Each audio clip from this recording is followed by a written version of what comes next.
Mes chers afro-nobles, figurez-vous que je viens tout juste de raccrocher avec un ami qui m'a appelé afin d'avoir mon sentiment sur la résolution qui vient d'être votée à l'ONU sur proposition du Ghana, selon laquelle l'esclavage doit être désormais considéré comme le crime le plus grave contre l'humanité. L'ONU vient de proclamer la traite des esclaves africains comme le plus grave crime contre l'humanité. Ce à quoi je lui ai fait part de ma réserve, en lui faisant comprendre que j'éprouvais de grosses difficultés à hiérarchiser les crimes contre l'humanité, et devant son silence, qui marquait une forme d'étonnement, j'ai poursuivi en lui demandant de m'aider, en me donnant quels étaient, selon lui, les critères d'évaluation. Sur quelle base peut-on considérer qu'un crime contre l'humanité est plus grave qu'un autre?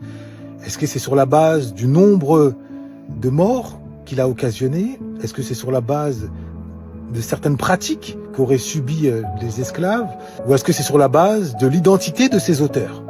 Par exemple, pourquoi doit-on considérer que l'esclavage commis par les Occidentaux à l'endroit des Afros doit-il être perçu comme plus grave que la traite arabo-musulmane, laquelle pourtant a démarré 8 siècles avant l'esclavage des Occidentaux, s'est poursuivie un siècle après, et même continue de se poursuivre. Au Proche-Orient, on appelle ça le système de la kafala. Interdiction de démissionner, de quitter le pays ou d'ouvrir un compte bancaire sans autorisation, horaires de travail infernaux, violences verbales et parfois physiques. Qu'est-ce que la kafala, ce dispositif administratif que les ONG de défense des droits humains assimilent à de l'esclavage moderne? Dans un rapport d'Amnesty International paru en mai 2025, plus de 70 femmes originaires du Kenya racontent avoir été forcées de travailler dans des maisons en Arabie Saoudite, plus de 16 heures par jour et 100 jours de repos. Elles racontent aussi que leur passeport et leur téléphone étaient confisqués et décrivent de très mauvaises conditions de vie, des violences verbales, physiques et même parfois sexuelles. En Arabie Saoudite, aux Émirats Arabes Unis ou encore à Bahreïn, la kafala reste en place mais est supposément plus encadrée avec des assouplissements pour les travailleurs. Mais dans les faits, l'application de cette réforme est décrite comme inégale par les ONG.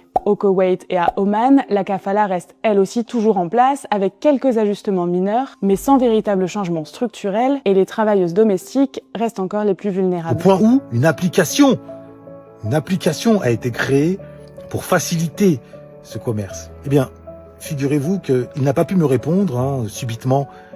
Il s'est rappelé qu'il avait une contrainte à honorer, et il a dû écourter l'échange en me rassurant qu'il allait me rappeler. Donc, en attendant qu'il me rappelle, je me retourne vers vous, mes chers afro-nobles. Pouvez-vous m'apporter cette réponse? Pourquoi l'esclavage des Occidentaux sur les Afros doit-il être considéré comme plus grave que la traite arabo-musulmane? Selon vous, quelle est ou quelles sont les réponses?